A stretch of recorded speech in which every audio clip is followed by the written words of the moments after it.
بسم الله الرحمن الرحيم الحمد لله رب العالمين الصلاة والسلام على أشرف الأنبياء والمرسلين سيدنا ونبينا وحبيبنا وشفيعنا ومولانا محمد وعلى آله وصحبه أجمعين. أعوذ بالله من بسم الله الرحمن الرحيم يا أيها الرسل كلوا من الطيبات واعملوا صالحا صدق الله العظيم. بزرگان محترم، بھائیوں اور دوستوں، ہمیں زندگی کے اندر اللہ تعالیٰ نے اپنے بیوی بچوں کا، اپنے گھر والوں کا، اپنے متعلقین کا پیٹ پالنے کے لیے، ان کی روزی روٹی کا انتظام کرنے کے لیے، کمائی کرنے کا، محنت مشقت کرنے کا حکم دیا. اور یہ محنت و مشقت دنیا کے اندر موجود ہر کوئی شخص کرتا ہے. انسان تو انسان، غیر انسان بھی اپنا اور اپنے بچوں کا پیٹ پالنے کے لیے اپنے طور پر وہ محنت و مشقت کرتے ہیں. صبح سویرے جب اٹھتے ہیں تو پرندوں کو دیکھیے، وہ اپنے گھونسلوں سے نکلتے ہیں اور کئی میل کا سفر کر کے وہ دوسرے علاقوں میں چلے جاتے ہیں، اپنی روزی کا انتظام کر لیتے ہیں. حدیث میں فرمایا گیا تغدو خماسا وتروح بطانا، صبح خالی پیٹ نکلتے ہیں، شام جب پہنچتے ہیں تو ان کا پیٹ بھرا ہوتا ہے. جانور اگر مالک نے اس کو روزی کھلا دی تو ٹھیک، ورنہ جانور کو اگر مالک نے چھوڑ دیا تو وہ بھی اپنے پیٹ بھرنے کے لیے راستے میں ملنے والی چیزوں کو کھا لیتا ہے. کہیں کھیت نظر آیا وہاں اس نے منہ ڈال دیا، کہیں باغ نظر آیا اس کے اندر گھسنے کی کوشش کی. جس طریقے سے وہ اپنا پیٹ پالنے کی اور پیٹ بھرنے کی وہ کوشش کرتا ہے، اپنے روزی کا وہ انتظام کرتا ہے. لیکن انسان کو اللہ تعالیٰ نے جب اشرف المخلوقات بنایا اور انسانوں میں اللہ تعالیٰ نے مسلمانوں کو ایک ایسی شریعت عطا فرمائی کہ جس شریعت کے اندر اس کے لیے زندگی گزارنے کے تمام تر طریقے بیان کیے گئے اور کمائی کے طریقے بھی اس کو بیان کیے گئے کہ وہ کس طریقے سے کمائے، کس طریقے سے وہ روزی کا انتظام کرے. اللہ تعالیٰ نے سب سے پہلے یہ حکم انبیاء علیہ السلام کو دیا تھا، یا ایھا الرسل کلوا من الطیبات واعملوا صالحا. اللہ نے پیغمبروں کو خطاب کرتے ہوئے فرمایا کہ تم حلال اور پاکیزہ چیزیں کھانا اور نیک عمل کرنا. یہی حکم اللہ تعالیٰ نے عام مسلمانوں کو بھی دیا کہ وہ حلال اور پاکیزہ اور طیب چیزوں کو کھایا کریں اللہ کے لیے، اللہ کی رضا کے لیے، اور نیک عمل کرنے والے ہیں. تو حلال اور پاکیزہ روزی کی تلاش کرنا ایک مومن کا فرض منصبی ہے، بلکہ اس کی یہ ذمہ داری ہے کہ وہ اپنے لیے روزی کا جب انتظام کر رہا ہے تو حلال کو تلاش کرے. اللہ کے نبی صلی اللہ علیہ وسلم کی مشہور ترین حدیث ہے جس میں آپ نے فرمایا ان الحلال بین وان الحرام بین وبینہما امور مشتبہات لا يعلمهن كثير من الناس.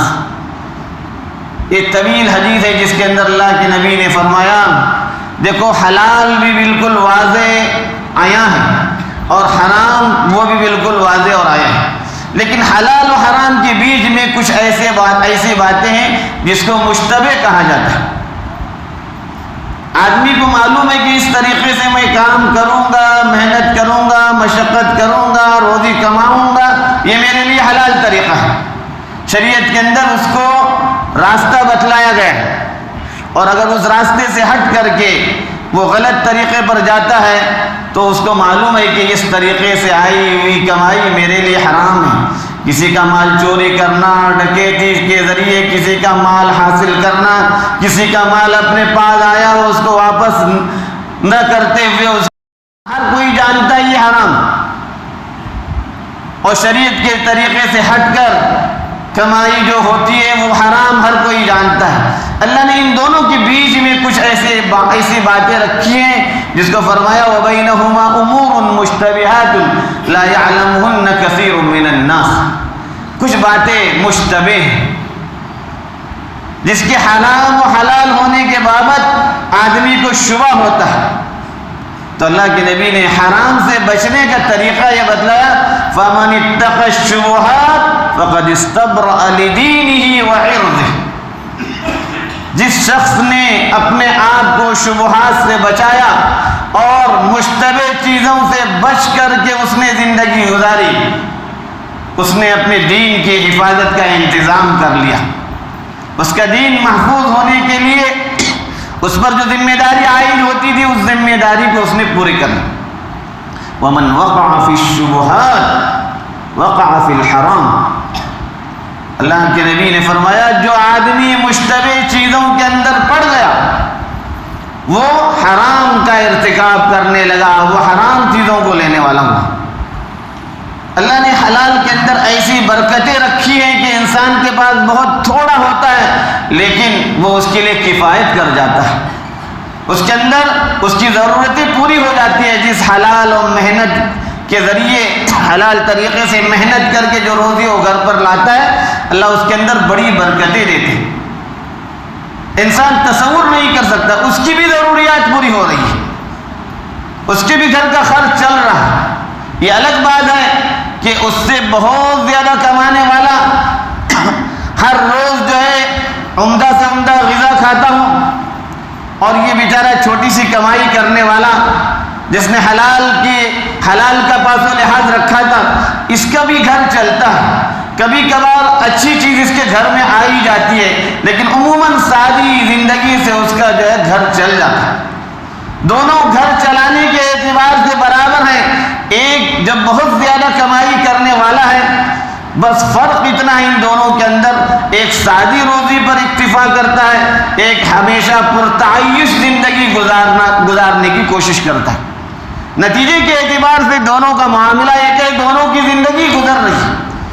حلال کمائی کے ذریعے اپنے بیوی بچوں کا پیٹ بھرنے والا اس مختصر سی کمائی کے اندر اللہ اس کی زندگی پوری کرا دیتے ہیں.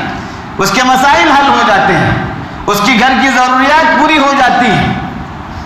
ہو سکتا ہے کبھی اس کو اپنی بڑی ضرورتوں کے لیے کسی سے تھوڑا قرض لینا پڑ جائے لیکن وہ جب فکر مند رہتا ہے تو اس کے قرض کی ادائیگی کا بھی اللہ تبارک و تعالیٰ انتظام کر دیتے ہیں. حلال کے اندر آدمی کو برکت صاف طور پر نظر آتی ہے اور حلال کا فائدہ یہ ہوتا ہے کہ انسان کو اس کے اندر سکون حاصل ہوتا ہے.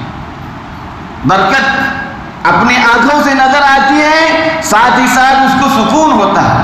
اس غذا کو کھاتے ہوئے اس کو اللہ کی عبادت کرنے میں لطف محسوس ہوتا ہے، اطاعت و بندگی کے کام کرنے میں اس کو مزہ آتا ہے.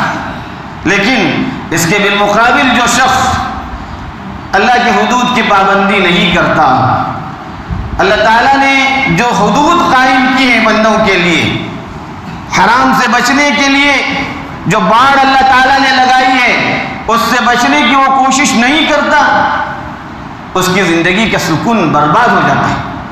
اس کو اللہ تعالیٰ ایسی چیزوں میں مبتلا کر دیتا ہے کہ اتنی بڑی کمائی کے باوجود بھی اس کو اندازہ نہیں ہوتا کہ اس کی ضروریات پوری ہوگی کہ بھی نہیں. وہ کہاں سے اپنی ضروریات پوری کرے. کبھی کسی بیماری میں اللہ اس کو مبتلا کر دیتے ہیں، وہ ہمیشہ اسی میں پڑا رہتا ہے. کہیں اس کو دوسری جو آزمائشوں میں مبتلا کر دیا جاتا ہے، اس کو اندازہ بھی نہیں ہوتا.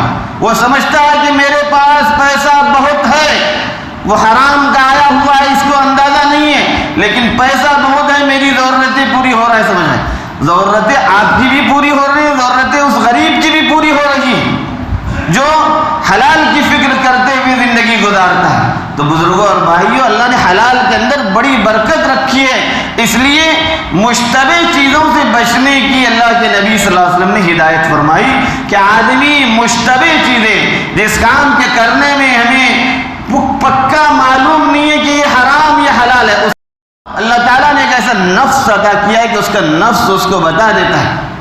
کہ وہ چیز اس کے لیے مناسب ہے کہ نہیں، اس کام کا کرنا اس کے لیے صحیح ہے کہ نہیں، اس کا دل پہلے اس کو کہتا ہے کہ یہ چیز میں کروں کہ نہ کروں۔ خود انسان اپنے دل کو پوچھ لے، وَاسْتَفْتِ قَلْبَكَ، کہ تم اپنے دل سے سوال کرو یہ تمہارے لیے صحیح ہے کہ نہیں، تمہارا دل بتلا دے گا تم یہ غلط کام کر رہے ہو۔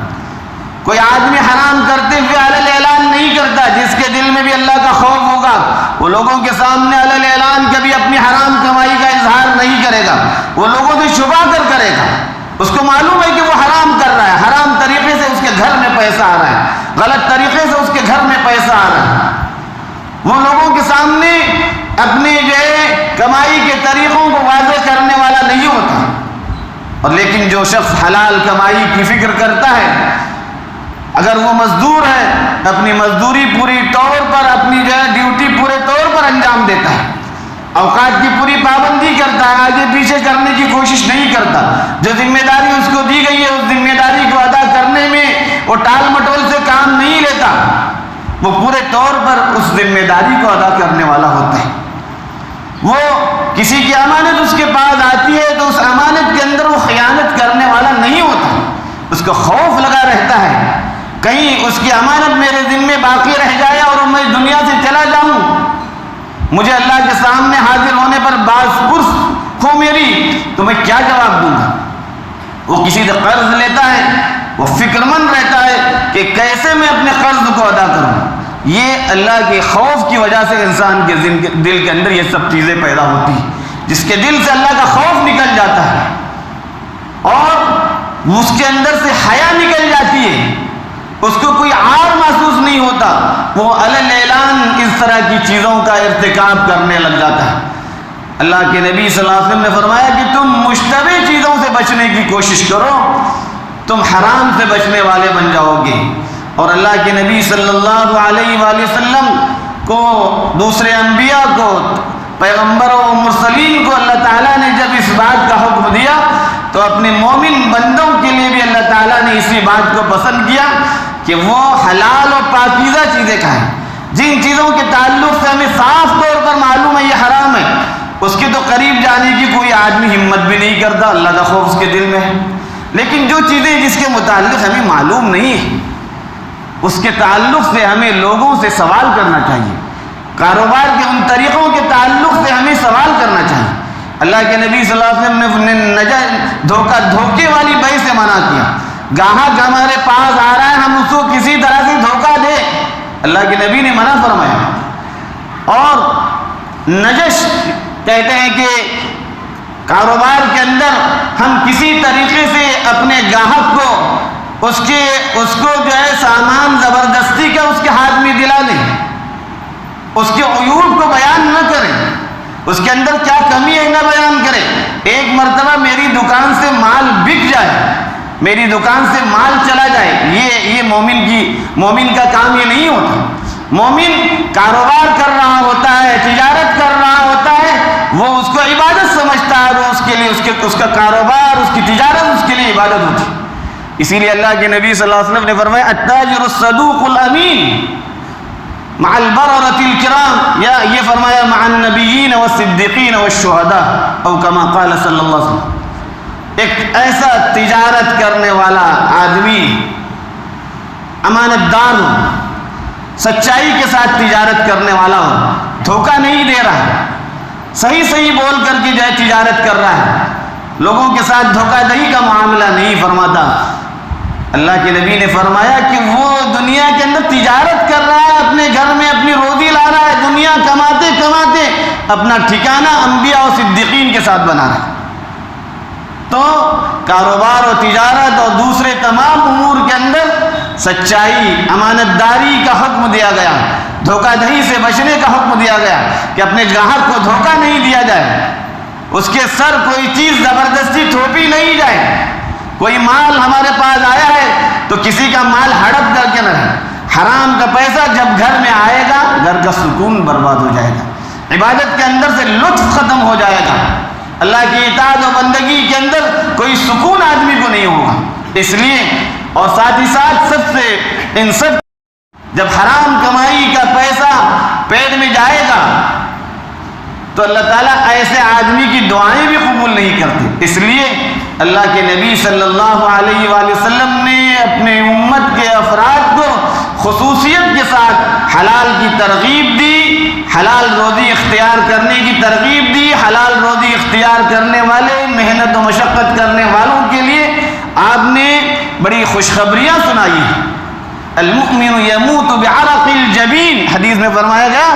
اس کی تشریح میں بعض علماء نے یہ لکھا ہے کہ آدمی محنت کرتے کرتے، مشقت کرتے کرتے پسینے سے شرابور ہوتا ہے، ایسے کرتے کرتے اس کو موت آ جاتی، محنت کرتے کرتے وہ چلا جاتا ہے۔ تو آدمی کو اس سلسلے میں غور و فکر کرنے کی ضرورت ہے کہ وہ اپنے گھر میں جو پیسہ لا رہا ہے کیسا پیسہ لا رہا ہے، اپنے بیوی بچوں کی پرورش کر رہا ہے کن پیسوں سے کر رہا ہے۔ حدیث میں فرمایا گیا کہ جو جسم حرام کے مال سے پلا ہے فالنار اولا بہ، جہنم کی آگ اس جسم کو جلانے کی سب سے زیادہ حقدار ہے جس جسم کی پرورش حرام کے مال سے ہوئی ہے۔ اس لیے پورے طور پر ہمیں اس بات سے بچنے کی ضرورت ہے کہیں ہمارے گھروں کے اندر حرام تو نہیں بلکہ مشتبہ چیز بھی نہ آئے، ہمارے گھروں کے اندر کوئی ایسی چیز نہ آئے کہ اس کے ذریعے ہمارے بیوی بچوں کی پرورش ان جو ہے ناجائز کمائی کے ذریعے آنے والے پیسوں کی ہو۔ اس بات کی ہم ہمیشہ فکر رکھیں گے، اور جو اللہ نے حلال کی مختصر روزی دی ہے اس پر قناعت کے ساتھ زندگی گزاریں گے، اللہ اس کے اندر بڑی برکتیں دیں گے۔ اللہ ہمیں ان باتوں کی صحیح سمجھ عطا فرمائے، ہم سبوں کو ایمان اور ایمانیات پر عمل کرنے کی توفیق عطا فرمائے، ایمان پر اپنے وقت پر ہمیں خاتمہ نصیب فرمائے، آمین۔ وآخر